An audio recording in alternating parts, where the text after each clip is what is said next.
1960 കാലഘട്ടങ്ങളിലാണ് മലയാളി തന്റെ പ്രവാസ ജീവിതം ആരംഭിക്കുന്നത്. പത്തേമാരിലൂടെ നമ്മൾ കേട്ട ഒരു കഥയുണ്ട്, മമ്മൂട്ടി പറഞ്ഞ കഥ. എന്നാൽ സ്വന്തം ജീവിതത്തിൽ ഈ കഥ പറയാൻ എന്നൊപ്പം ഉള്ളത് ഒരു നായകനാണ്. തൃശ്ശൂർക്കാരനാണ് രാജൻ. നമസ്കാരം. എവിടെയാണ് തൃശ്ശൂരിൽ? എവിടെയാണ്? എടത്തിയത്തി പഞ്ചായത്ത് പയ്യന്നൂർ എന്ന് അറിയുന്ന. എത്ര വർഷം മുമ്പാണ് ഈ പറഞ്ഞ പത്തേമാരിൽ കയറിയത്? 70 വർഷം. ആരുടെ ആയിരുന്നു ഈ ഒരു ഐഡിയ ഇങ്ങനെ പ്രേക്ഷയിലേക്ക് പോകണമെന്ന്? നമ്മുടെ വീടിന്റെ പരിസരത്ത് പല ആൾക്കാരും പോയിട്ടുണ്ടാവും. അപ്പൊ എങ്ങനെ ഈ ലോഞ്ച് ഇന്ന ആളാണ്? അന്ന് എത്ര രൂപ കൊടുത്തിട്ടുണ്ട് അദ്ദേഹത്തിന്? ആകെ 1500 രൂപ. അന്നത്തെ 1500 രൂപ.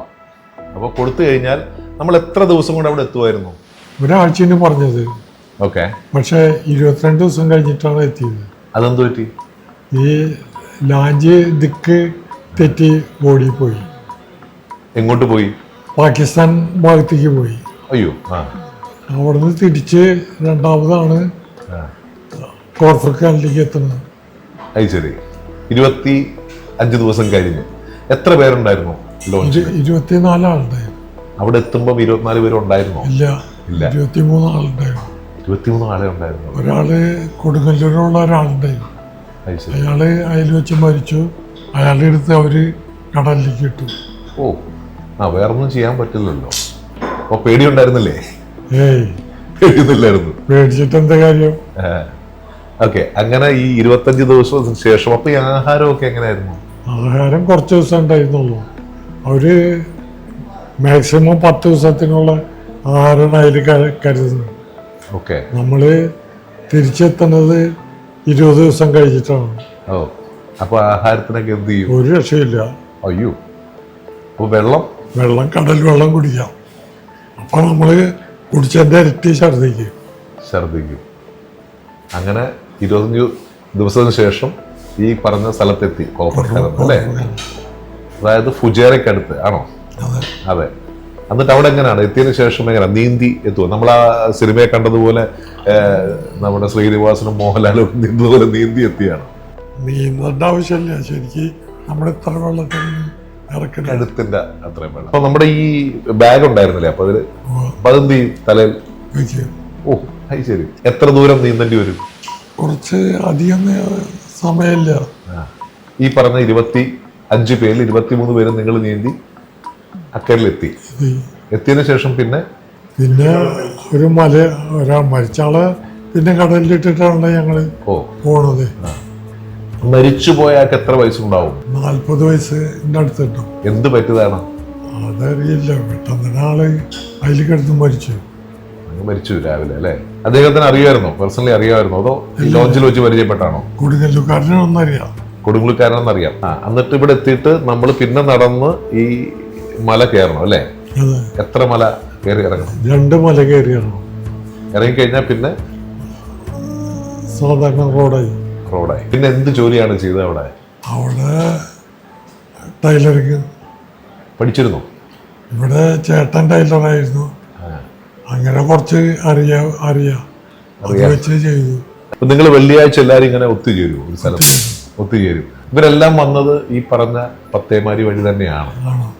അപ്പൊ അതിനുശേഷം പിന്നെ എത്ര വർഷം കഴിഞ്ഞാണ് നിങ്ങൾക്ക് പാസ്പോർട്ട് കിട്ടിയതും വിസ കിട്ടിയതും ഒക്കെ?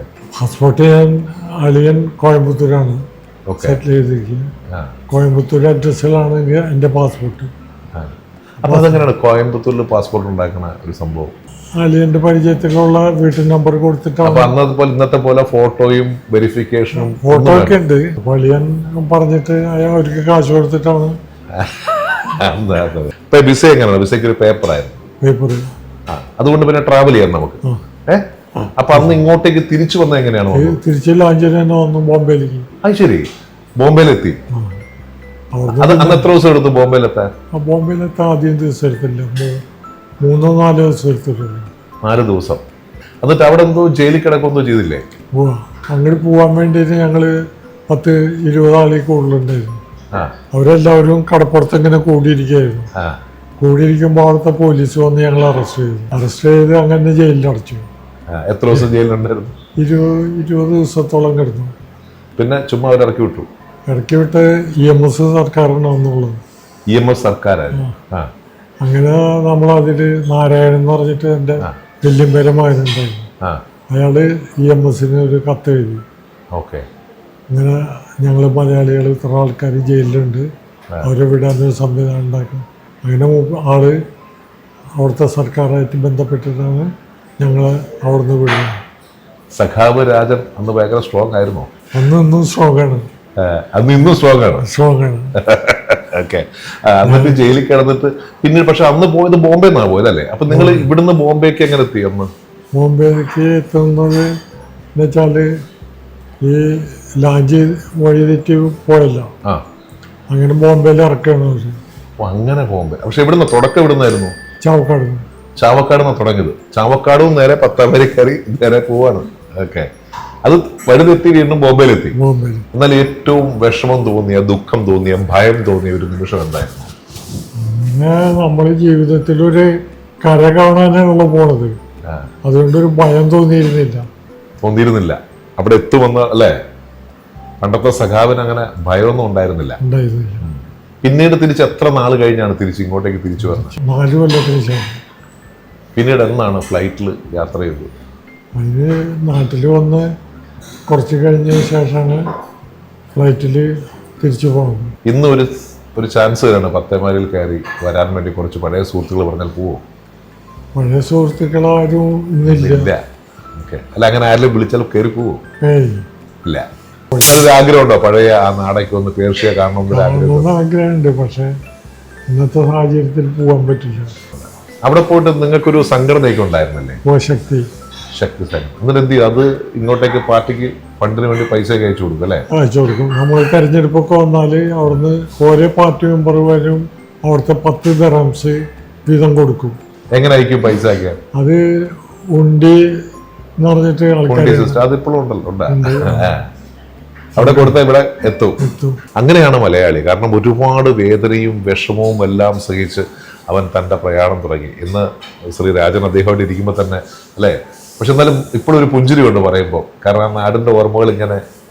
ഈ അടുത്തിടയ്ക്ക് ഒരു സിനിമ ഇറങ്ങിയിരുന്നില്ലേ, ആടുജീവിതം, കണ്ടിരുന്നോ? ഇല്ല, കണ്ടു. ഓക്കെ. ഈ ആടുജീവിതം പോലുള്ള ജീവിതം എന്തെങ്കിലും കണ്ടിട്ടുണ്ടോ അവിടെ? അങ്ങനെ വളരെ ബുദ്ധിമുട്ടി ആടിനെ മേയിച്ചും കഷ്ടപ്പെട്ടും ഒട്ടകത്തിനെ മേയിച്ചും ഒക്കെ ജീവിക്കുന്ന ആൾക്കാരുണ്ട്. അന്നും ഉണ്ട്, മലയാളികളുണ്ട് അല്ലേ? പിന്നീട് മലയാളികളൊക്കെ വലിയ വലിയ പോസ്റ്റുകളിലെത്തിയും ബിസിനസ് ചെയ്യുന്നവരൊക്കെ ഒരുപാട് പേരുണ്ടല്ലോ അല്ലേ? അന്ന് ഇവിടുന്ന് പോകുന്നവർക്കൊക്കെ ഒന്നും വലിയ ക്വാളിഫിക്കേഷൻ ഒന്നും ഉണ്ടായിരുന്നില്ല, നോക്കിയിരുന്നില്ല. ജോലി കയറാനേ എന്തെങ്കിലും ഒരു ജോലി കിട്ടണം, അങ്ങനെ പോണം. പക്ഷെ ഇന്നും അങ്ങോട്ടേക്കുള്ള പ്രേമം ആർക്കും നിന്നിട്ടില്ല. കേരളം അങ്ങനെ വളരുകയാണ്, സഹ്യാദ്രികളും കടന്നു. കേരളീയൻ എന്ന പദം വിശ്വപൗരൻ എന്ന തരത്തിലേക്ക് ഉയരുമ്പോൾ ഈ ഇദ്ദേഹത്തിനെ പോലുള്ള നിരവധി